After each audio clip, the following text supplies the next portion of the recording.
What's up guys, welcome back to my channel. My name is Gage Dillon and today I have a really special video for you guys. I've never done this type of video before, so just kind of seeing how this goes. If you guys like it, maybe I'll do more like this in the future. This video is going to be a double feature review. I watched A Quiet Place day one, the day before it came out in theaters, and then I was originally going to plan a video for that, but I had summer school that I was busy with and I had a few other things, but now I am finally able to sit down with you guys and film, and that is now after I've seen MaXXXine, which we saw last night. And yeah, I have two very differing opinions on both of these movies, so I'm really excited to get into it with y'all and do this double feature review type of video style. Never done it before, so if you guys like it, we'll do more in the future, but with that all being said, let's go ahead and get right into it. So of course, the movie we're talking about first is A Quiet Place Day 1. It was released on June 28th in 2024, and it is a prequel to the original Quiet Place movies. The movie stars Lupita Nyong'o and Joseph Quinn, and it takes place in the very first few days of the alien invasion in New York City. The story is pretty bare bones here, to be honest, like about as bare bones as you can get before you get into like in a violent nature territory. Basically, the story in this one is a woman named Sam, played by Lupita Nyong'o, finds herself trapped in New York City during the early stages of an invasion by alien creatures with ultra-sensitive hearing. And yeah, that pretty much sums it up. I mean, there's no real goal in this movie besides Sam occasionally having to escape these monsters so she can get this piece of pizza that she really wants from this place that she went to as a child. In an apocalypse, I mean, I'm pretty sure we would all have our goals and things there. Like, I know what I would go after if there was an apocalypse. I don't know if pizza would be on that list, but you do you. Those are her motivations with all this going down, and then you're randomly introduced to Joseph Quinn's character and all the chaos, which I was kind of shocked how long it took for him to get introduced into the movie, since he was on the posters and he was in a lot of the trailers. It took quite a bit for him to come into the movie, but after that you got the two main characters, Sam and Eric, oh, and the cat. Can't forget about the fucking cat, Frodo. And yeah, so that pretty much sums it up. They're trying to escape these monsters, and I'm at least 90% sure Joseph Quinn had some kind of goal, but it just wasn't conveyed very well. So they basically are trying to navigate their way through New York City and these monsters to get a slice of $99 pizza. But yeah, that's pretty much all this movie has going for it. I don't know if maybe I should have watched the previous A Quiet Place movies before that, not because I feel like I missed any of the story that took place in this one, because this one's like standalone. But the vibes that I got from it, it felt like I was kind of missing something. Like, I feel like I kind of should have maybe already been introduced to these monsters, because they're just like shown in full broad daylight. So a lot of the tension was taken away from me, and the monsters in a way just kind of looked really generic. Like, for some reason, and I've never seen the show, but the monsters in this movie reminded me of the ones from Stranger Things.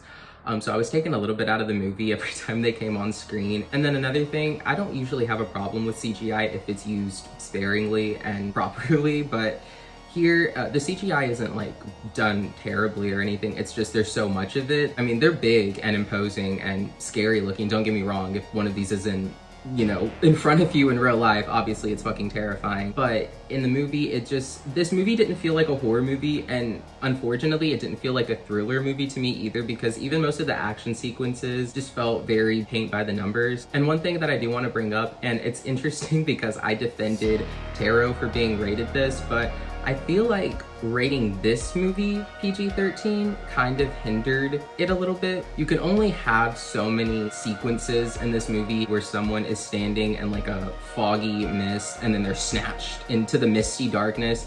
It's startling for like a second, but after that it's not effective.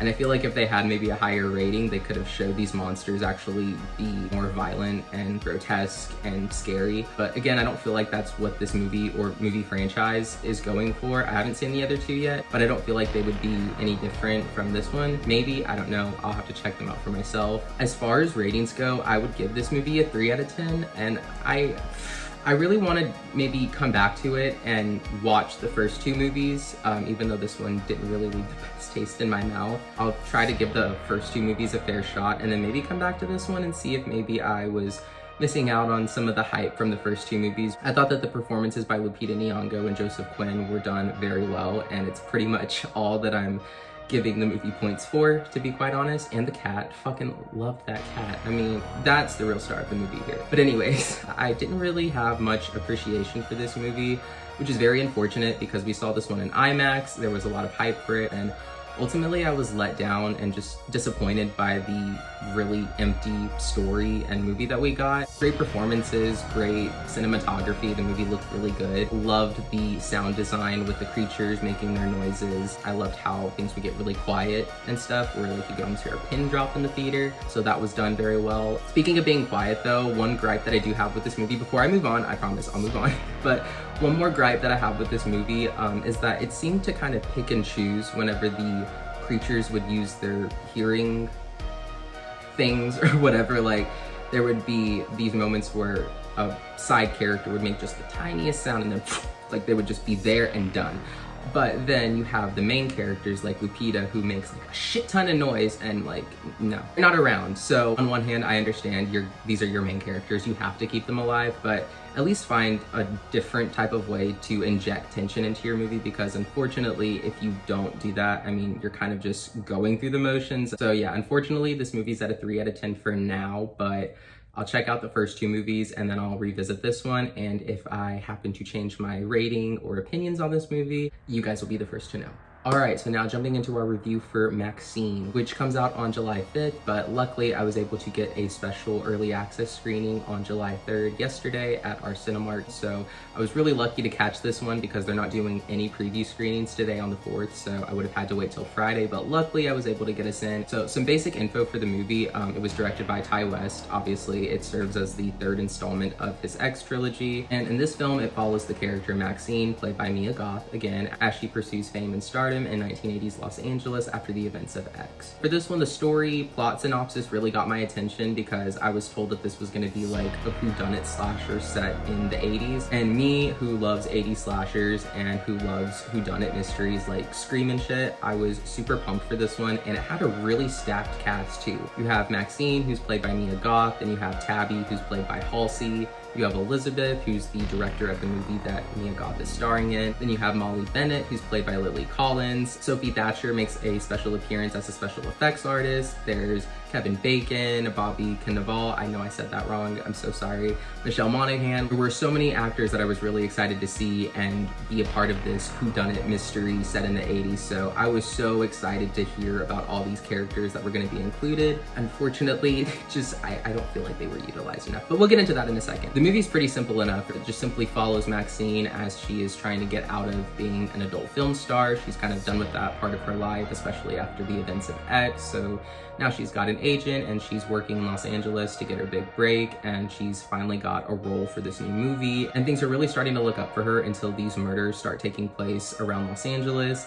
It's said to be the Night Stalker, which they do utilize in a very, very tiny way as kind of like a red herring. It's said that his murders are taking place at the same time as these murders are also taking place, so it kind of has this nice mystery to it, and it kind of makes you think that it's going to go in one direction, but it doesn't. It kind of subverted expectations, for me at least. And while I do think that the story could have been a little bit more fleshed out, there were a few messy parts, mainly in the 3rd act whenever the reveal takes place, and it's very messy. That's probably the best way to put it. If you're going into this movie hoping to get like a really bloody, gory slasher like, you know, Scream or, you know, any that took place in the 80s, you're not really gonna get that here. There's blood and gore in this movie.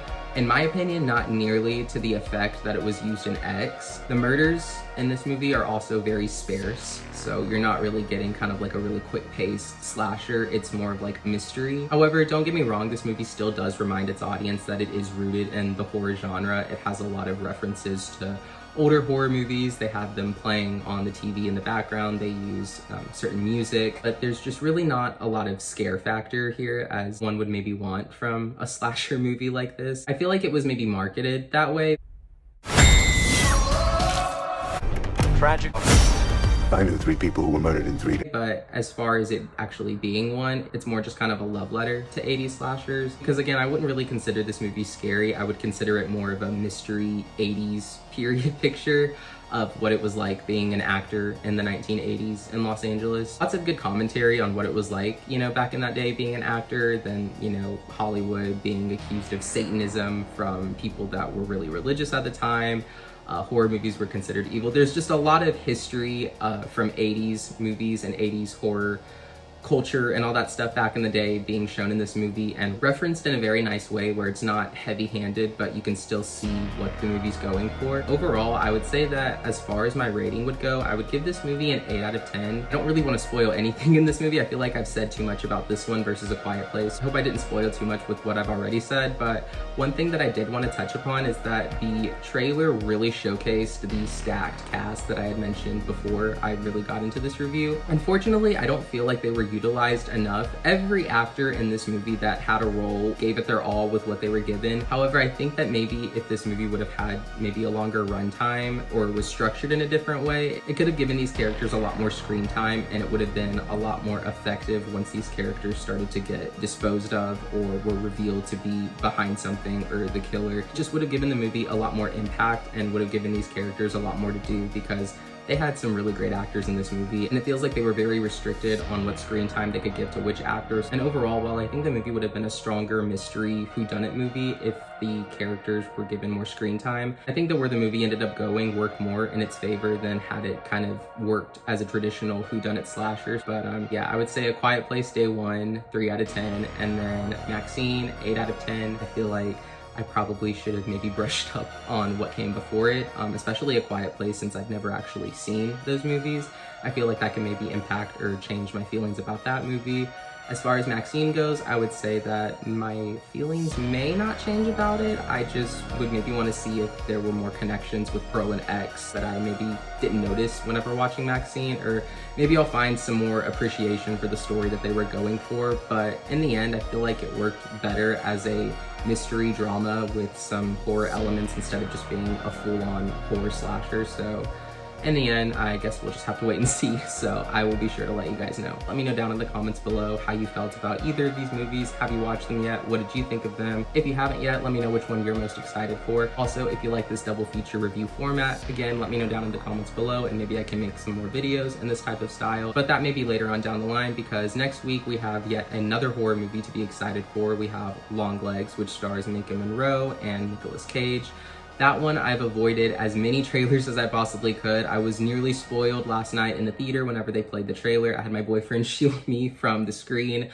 I didn't see anything, but from what I heard, this movie probably sounds the most scary, so I'm really excited for this one and I really can't wait to review it for y'all, so I will be sure to upload that video as quickly as I can because I know that y'all are really anticipating it as well. But alright guys, that pretty much wraps up this review. If you're new here, please make sure to hit the subscribe button down below. It really helps the channel out a lot. And if you really want to help out, hit the notifications bell so you'll be the first to know whenever I post new videos. Once again guys, thank you so much for the continued support.